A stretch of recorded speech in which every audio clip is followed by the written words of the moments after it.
আসসালামু আলাইকুম রহমতুল্লাহ। আল্লাহর রহমতে ভালো আছি আলহামদুলিল্লাহ।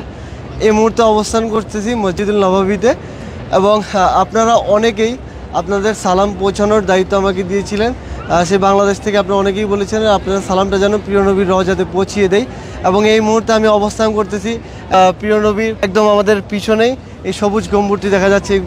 গম্বুজের এখানেই হচ্ছে আমাদের প্রিয় নবী হযরত মুহাম্মদ সাল্লাল্লাহু আলাইহি ওয়াসাল্লামের রওজা এবং এখানে কিছুক্ষণ আগেই আমি আপনাদের যারা সালাম পৌঁছানোর দায়িত্ব আমাকে দিয়েছিলেন, আসলে এটা অনেক বড় একটা দায়িত্ব ছিল আমার, এই সালামটা প্রিয় নবী হযরত মুহাম্মদ সাল্লাল্লাহু আলাইহি ওয়াসাল্লামের রওজায় পৌঁছে দেওয়া।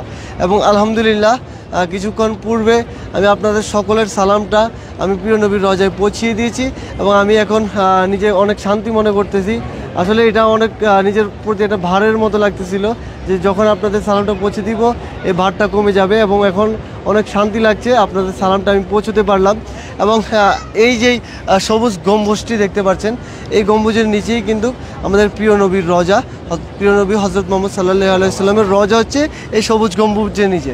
এবং কি আমাদের প্রিয় নবী যখন ছিলেন তখন কিন্তু এখান থেকেই তিনি পুরো রাষ্ট্রটা কিন্তু এখান থেকেই পরিচালনা করতেন এবং যখন যুদ্ধের ময়দানে যাবে, যখন যুদ্ধ একটা স্টার্ট হবে তখন কিন্তু আমাদের প্রিয় নবী এখান থেকেই কিন্তু সেই ঘোষণা দিতেন, যুদ্ধের ঘোষণা, রাষ্ট্র পরিচালনা থেকে শুরু করে সব কিছু কিন্তু এখান থেকেই পরিচালনা করতেন এবং এখান থেকেই কিন্তু তিনি সব কিছু ঘোষণা করতেন। আজকে আপনাদের সালামটা পৌঁছে দিয়ে নিজেকে প্রচণ্ড হালকা মনে হচ্ছে এবং আমার সাথে অনেকজন ভাইরা আছেন, বাংলাদেশি ভাইরা, তাদের সাথে এখানে এসে দেখা হলো এবং ভাই আমাকে নিয়ে আসছেন, অনেক ভালো লাগলো আলহামদুলিল্লাহ।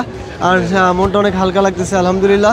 সবাই আমার জন্য দোয়া করবেন আমি সুস্থভাবে পবিত্র হজটা পালন করতে পারি, আল্লাহ যাতে রহমত করেন আমি পবিত্র হজটা পালন করতে পারি। সবাই সুস্থ থাকবেন এবং সবাই 5 ওয়াক্ত নামাজ পড়ার চেষ্টা করবেন আর সবাই মা বাবার খেদমত করবেন। আসসালামু আলাইকুম রহমতুল্লাহ।